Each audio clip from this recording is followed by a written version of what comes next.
علم اور علماء کرام کا بیان حدیث پاک کی روشنی میں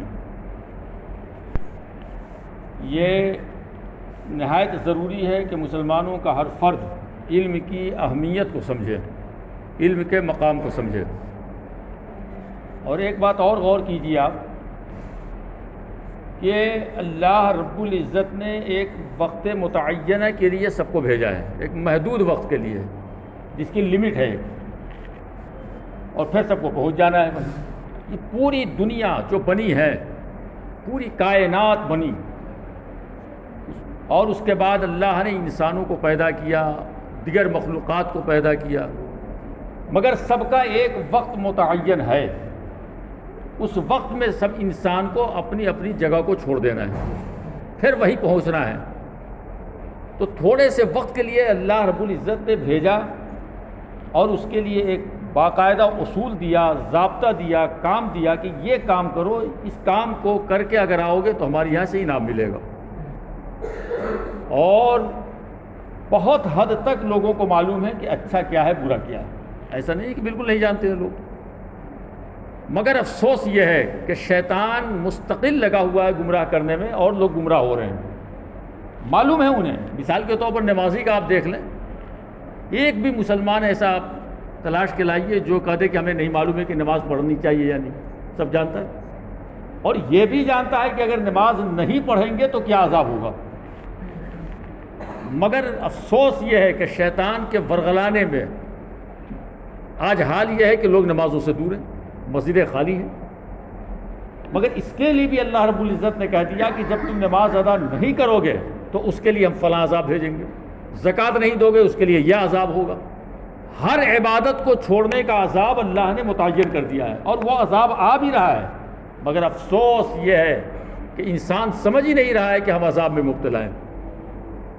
ٹھوکریں لگ رہی ہیں، نقصانات ہو رہے ہیں، سزائیں مل رہی ہیں، مگر بندہ اتنا ہٹ دھرم ہو گیا ہے، اتنا ضدی ہو گیا ہے کہ قطعی اس بات کو ماننے کو تیار نہیں ہے کہ ہمارے گناہ کی وجہ سے یہ کاروبار زندگی جو بند ہے، کیا ایسی بند ہو گئے ہیں کیا؟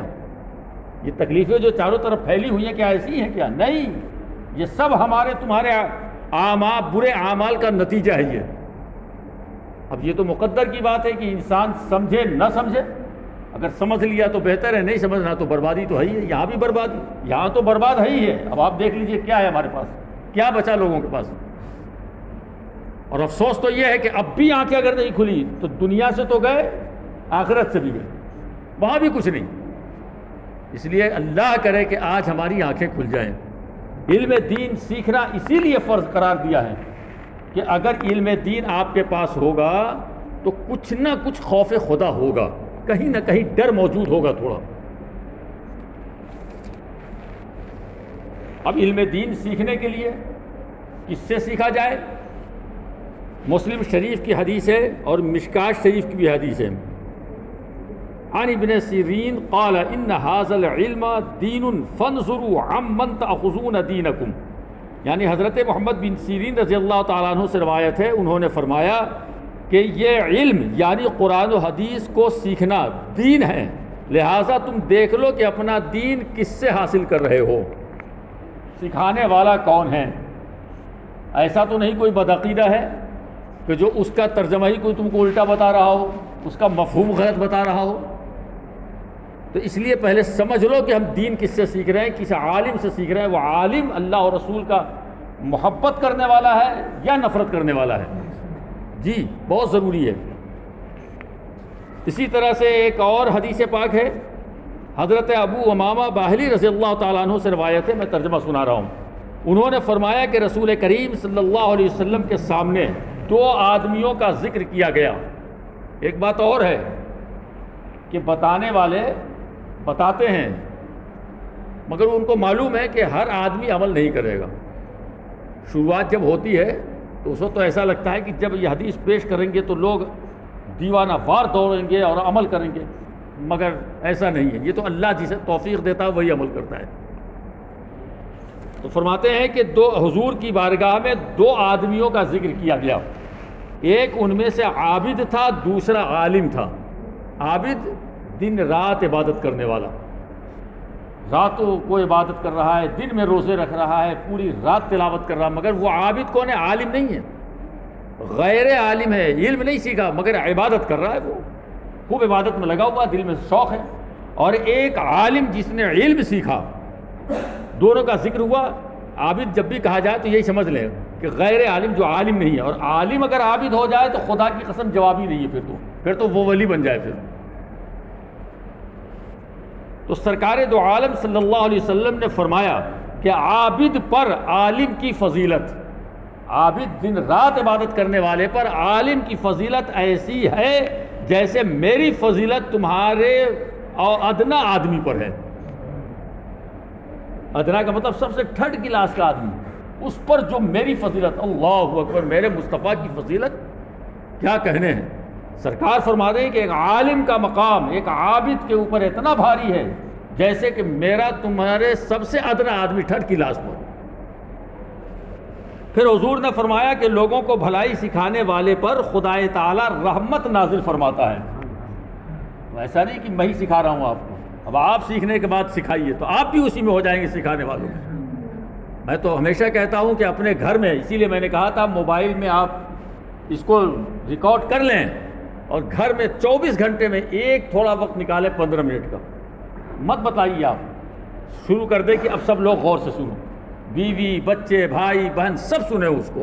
کتنی بڑی تبلیغ کا کام ہو جائے گا، یہ دین کی بات پہنچ جائے گی نہیں لوگوں تک. اور موبائل کی دنیا ہے، اگر ایسے نہیں تو آپ لوگ کو سب کو معلوم بھی ہے کہ جو راہ نجات نام سے یوٹیوب پر آ رہا ہے، اس کو اپنے بچوں سے کھلوائیے، اس کو آگے بڑھائیے. تو یہ تبلیغ کا ایک بہترین ذریعہ ہے، اللہ نے ایک ذریعہ عطا فرمایا ہمیں راہ نجات کے نام سے.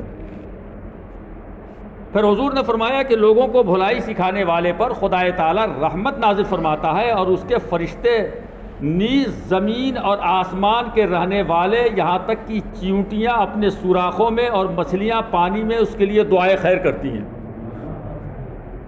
آج ہم ان سے کہتے ہیں دعا کیجیے گا، دعا کیجیے گا، دعا کیجیے گا. ارے میاں کام وہ کرو کہ ہر وقت ہمارے لیے دعا ہوتی رہے، ہر وقت دعا ہوتی رہے. کام ایسا کیوں نہ کریں پھر؟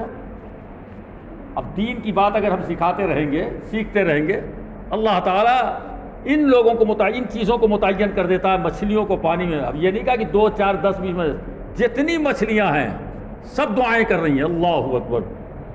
حضرت کثیر بن قیس رضی اللہ تعالیٰ عنہ نے فرمایا کہ میں حضرت ابو الدرداء رضی اللہ تعالیٰ عنہ کے ساتھ دمشق کی مسجد میں بیٹھا تھا، تو ایک آدمی نے آ کر کہا، اے ابو الدرداء، بے شک میں رسول اللہ صلی اللہ علیہ وسلم کے شہر مدینہ طیبہ سے یہ سن کر آیا ہوں کہ آپ کے پاس کوئی حدیث ہے.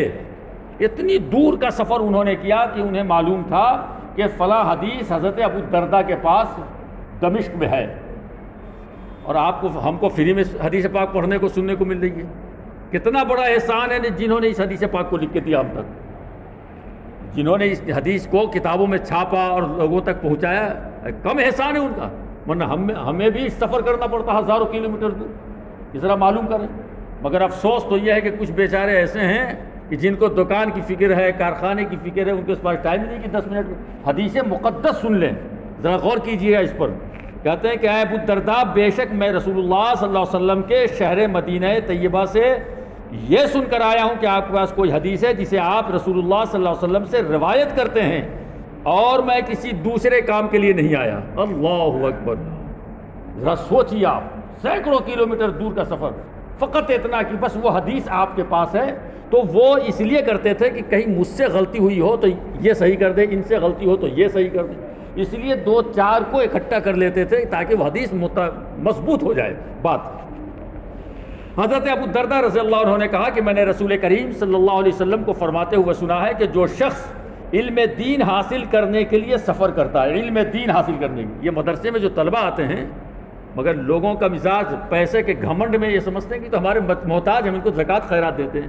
میاں تمہیں خبر نہیں ہے کہ ان کا مقام و مرتبہ کتنا بلند ہے. پیسے کا گھمنڈ بھی اللہ محفوظ رکھے، اللہ کی پناہ. آدمی پاگل ہو جاتا ہے ذرا سی دولت پانے کے بعد، نہ کسی عالم کو عالم سمجھتا، نہ کسی امام کو امام سمجھتا ہے بیچارہ، نہ اپنے حتیٰ کہ اپنے رشتہ دار جو غریب ہوتے ہیں بیچارے، ان کو بھی اپنا بھائی چچا بتانے میں اس کو شرم لگتی ہے کہ یہ غریب ہے. یہ ہے کہ دولت ہے کتنے دن کی، یہ سمجھ لیں جو دولت مند اس طرح کے گھمنڈ اور تکبر میں علماء کو حقارت کی نگاہ سے دیکھتے ہیں، ان کی ذلت کا دن زیادہ نہیں رہتا ہے، بہت جلد ذلیل ہوتے ہیں وہ لوگ۔ تو فرماتے ہیں کہ انہوں نے کہا کہ ہاں میں نے سرکار سے سنا ہے، جو شخص علم دین حاصل کرنے کے لیے سفر کرتا ہے تو خدائے تعالیٰ اسے جنت کے راستوں میں سے ایک راستے پر چلاتا ہے۔ اللہ اکبر، وہ جنت کے راستے پر چلنا ہے، اللہ اکبر۔ ہم یہاں کہہ رہے ہیں کہ تو ہماری زکوٰۃ خیرات نہیں، ان کی حیثیت کیا ہے، بھیج دینا ان کو، 10 کو بھیج دو، ہماری قرآن خوانی کر دیں، بول کے پاورفل ہو کر کے بولتے ہیں ایک دم بائی فورس، کوئی ادب نہیں، کوئی احترام نہیں۔ فرماتے ہیں کہ سرکار نے فرمایا ہے، اور طالب علم کی رضا حاصل کرنے کے لیے، طالب علموں کو راضی کرنے کے لیے، جس طرح نیتاؤں کو خوش کرنے کے لیے لوگ سلام کرتے ہیں، دعوت دیتے ہیں، احترام کرتے ہیں کہ تاکہ یہ نیتا خوش ہو جائیں، مگر حضرات علم دین کا مقام یہ ہے کہ اللہ کے رسول فرماتے ہیں کہ طالب علموں کی رضا حاصل کرنے کے لیے فرشتے اپنے پروں کو بچھا دیتے ہیں۔ اللہ اکبر، اللہ اکبر، تاکہ یہ طالب علم خوش ہو جائے ہم سے۔ تو فرشتے، اللہ کے معصوم فرشتے، وہ تو طالب علموں کو راضی کرنے پر لگے ہیں، اور یہ انسان پیسے کے گھمنڈ میں، اپنے دنیا کے گھمنڈ میں وہ طالب علموں کی حقارت یا کوئی عزت ہی نہیں سمجھ رہا ہے۔ اور جب طالب علموں کا یہ مقام ہے تو ان کو پڑھانے والے علماء کا کتنا بڑا مقام ہونا چاہیے۔